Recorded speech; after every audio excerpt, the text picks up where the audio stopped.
Совет кеңес өкіметі қазақты бөліп жарып, біріне бірін қарсы қойып, басқарудың талай әдістерін сол кезде үйренген жоқ па? Қазір де соны еске түсіріп, біздің арамызда іріткі салайды деген сыртта да бар.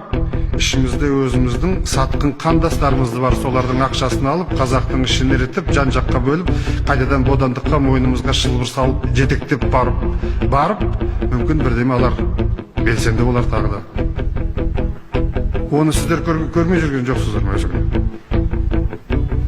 Мәскеудің барып анау жиындарында сөйлейді, бұл Қазақстан бола алмайды. Қазақстанның Ресейдің қойнына кірмесе өледі, қырылады деп. Қашанғы мінекей 8 жылдың ішінде дүние жүзінің бәрін көрдік, көрсеттік қой Қазақстанның мемлекет болғанын, бола алатынын да ешкімнен кем емес екенін. Солар барып, азамат деген қоғамды басқарып, сіздер арасында кірісіп жүрсіздер деймін олардың ішінде. Совет